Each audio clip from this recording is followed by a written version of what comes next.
Hey y'all, thank you for being here today. This will be our last in our Criminals in Costumes collection. Probably not our last, but our last in October. I know there are plenty more criminals out there who enjoyed wearing costumes, so I'll probably talk about more, but this one is our last for our October adventure.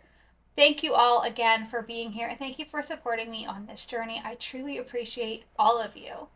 That being said, I will let you know that today's case we are going to talk about murder, but there is nothing too gory or in depth, and so I guess no real disclaimer today. Just wanted to kind of let you know. And this is a more recent case that we're going to talk about today, so that's kind of exciting.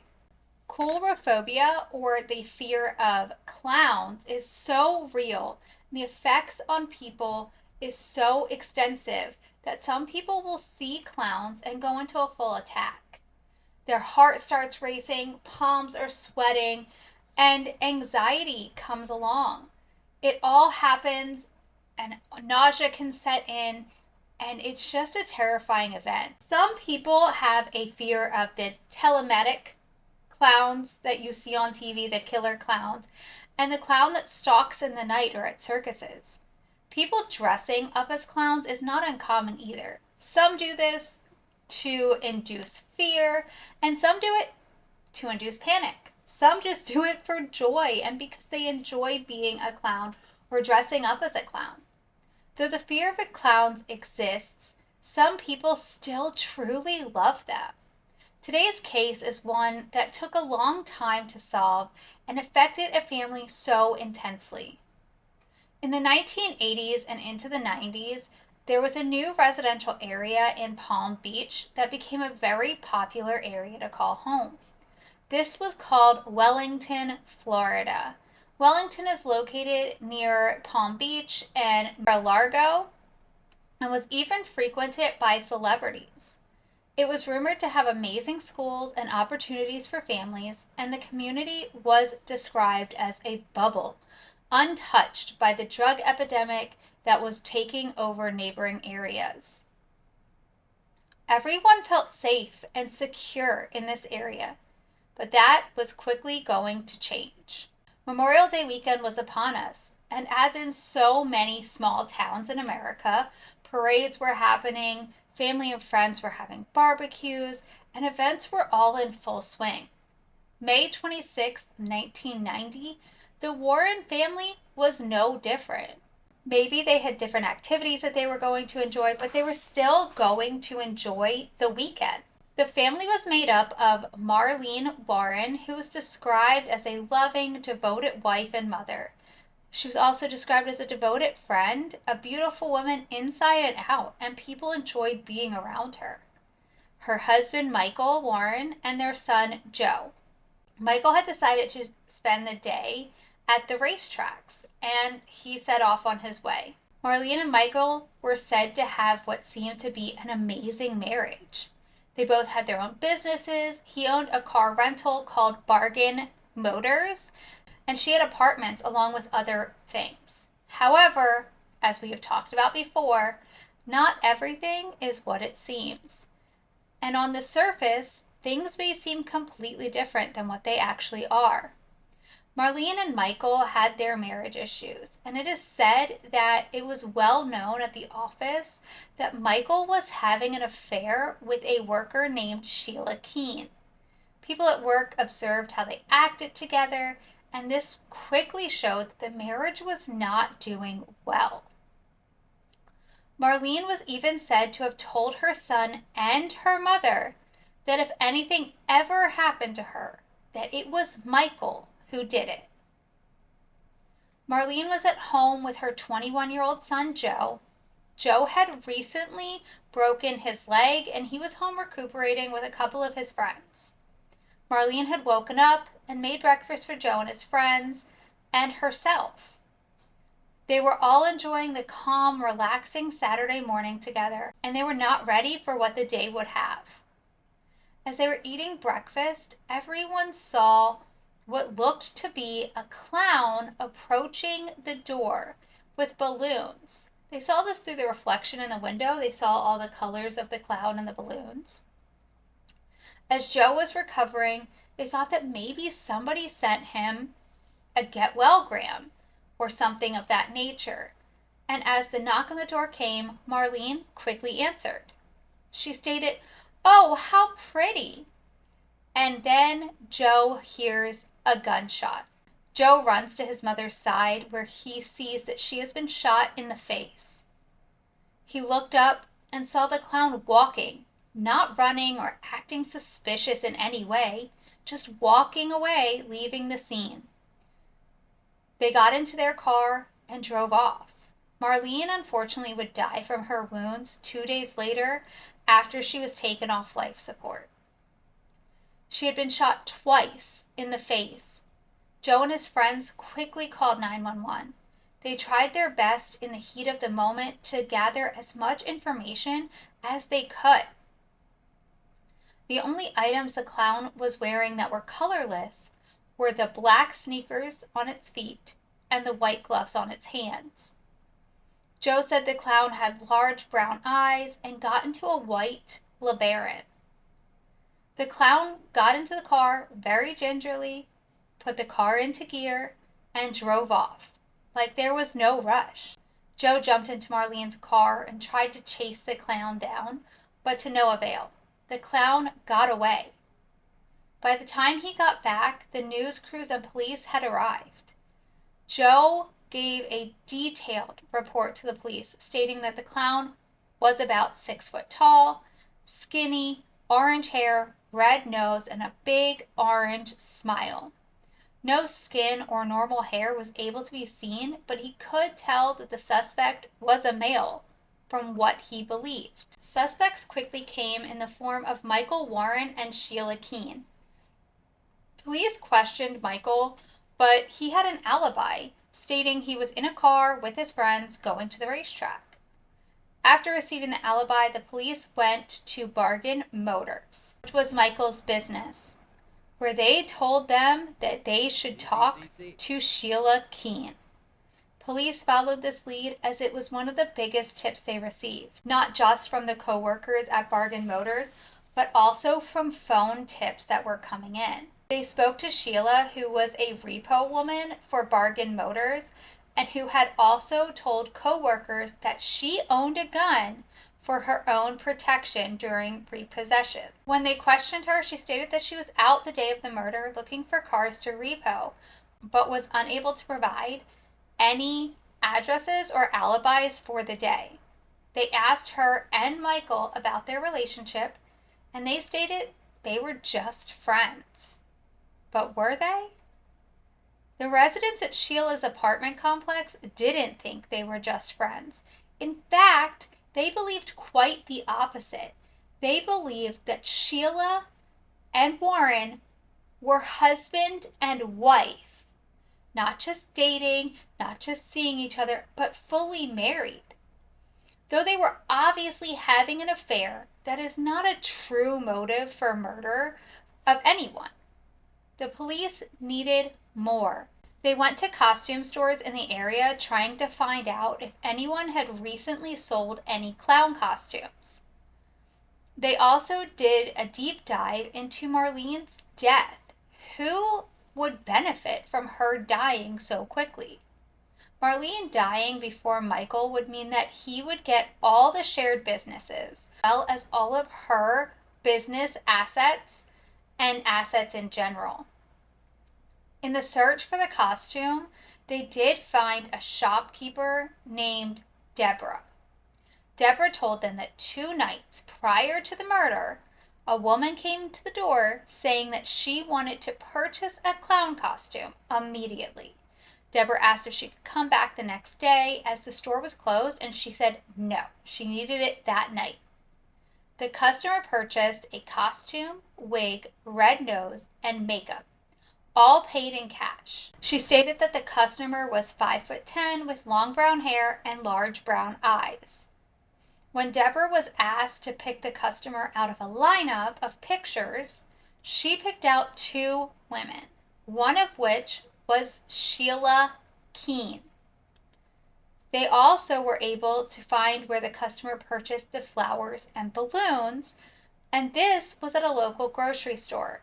They also described the customer the same way that Deborah had, as a 5'10" woman with long brown hair and large brown eyes. These descriptions matched Sheila Keen to a T. The police were trying to find more evidence to tie Sheila to the crime, and a small break was believed to have come when they found the white LeBaron abandoned at a local parking lot. Inside the LeBaron, they found brown human hair as well as orange synthetic hair, and they gathered it all. All of this gave the police enough evidence to search Sheila's home. In her closet, they found synthetic orange hairs, similar to the ones that they had found in the abandoned LeBaron, and they were able to get a sample of her hair to try to match it to the hair found in the car. This hair was found to be consistent with the hair that they found in the car. However, with DNA being a new practice, it was not easy for them to decide if it was 100% her hair. Though it seemed like there was enough evidence to arrest Sheila at this point for the murder of Marlene, the police wanted more. They wanted to make sure that they could get Sheila and not have any questions asked. More is just what they found. The police found out that an employee at Bargain Motors had stolen the abandoned white LeBaron from a competitor, and they were tying the car to Michael and Sheila due to this. The only problem was that the description that was given by Joe stated that the attacker was clearly a man. Everything else pointed right to Sheila. However, it could be hard to tell if someone is a man or a woman when they're dressed in a big baggy clown suit with full makeup, hair, and everything. The police dug so far into Michael, his business, and Sheila that he ended up in cuffs himself. He was arrested for racketeering, odometer tampering, and insurance fraud, and he was sentenced on 43 counts of fraud, and he was sent to prison. He was not charged with anything to do with Marlene's murder, however. He even tried to play the victim, saying that Marlene's murder was the result of a disgruntled customer whose car was repoed or had been evicted from their apartments. Unfortunately, Marlene's case would now go cold. Sheila would be in the wind, and Joe fell into depression.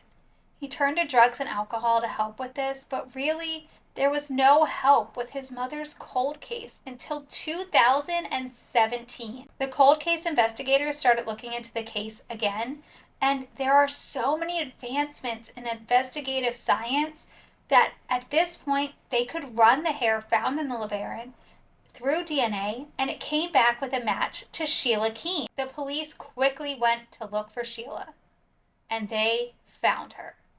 Not only did they find her, but they also found her new husband, Michael Warren. Once Michael was released from prison, he reconnected with Sheila and he married her in 2002.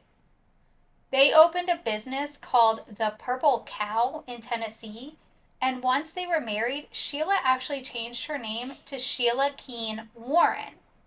But that's not the only thing she changed. When it came to her name, she started going by Debbie. No one knew her as Sheila, and if they did, they didn't call her Sheila. She changed her appearance as well, dyeing her hair blonde, and she was living her best life. They were hosting friends at their home, and they even purchased a house in the Virginia mountains to spend off time. Sheila was described as a mean, tough boss, but a great cook. Rumors were flying, though, because at their business, people started talking. She once dressed up as a clown for Halloween, which sparked rumors even more because people heard that she had dressed as a clown and killed Michael's ex-wife. The couple soon ended up retiring in 2013 to live in their Virginia mountains home full time. However, on September 26, 2017, everything came crashing down. Police arrested Sheila on first-degree murder charges of Marlene Warren. And after being arrested, Sheila asked the police, "Are you going to arrest him too?" She was indicating that Michael was somehow also involved in Marlene's murder. And she also indicated that she knew what she was being arrested for. The death penalty was being sought for Sheila, and when Michael was asked about the murder, he insisted that they were both not involved. Sheila's attorney is adamant to this day that she is innocent. He brought up an inmate in Maine named Edward Bear, who supposedly was telling cellmates and prison staff that he had committed the murder. He told the detective he would tell him everything he knows concerning the death of Marlene if the detective could promise him he would not get the electric chair. But when the detective told him, "I can't promise you that," Bear requested to speak to an attorney before answering any more questions. This was not the first time that the police had heard of Edward, though. He was one of the tips in 1990 when he first bragged in prison about killing Marlene. He told fellow inmates he dressed up as a clown and shot the woman, that her husband owned a used car lot named Bargain Motors, that a young male had come out of one of the rooms right after the shooting.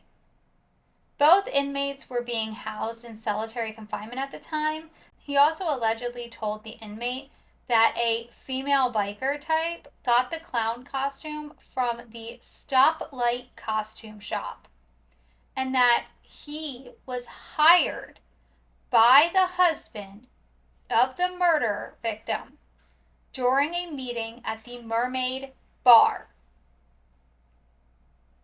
As the police interviewed him in August 1990, he told them the murder was the biggest thing he had ever done.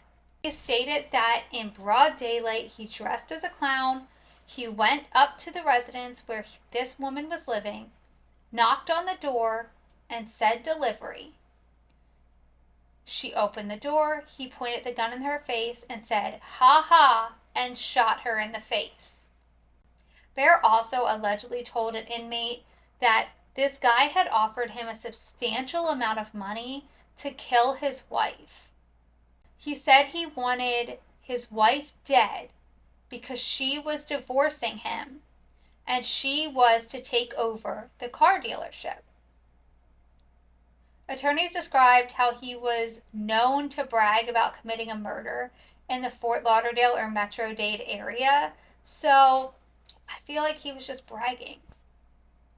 He was interviewed again in 2022, where he denied telling the inmate anything.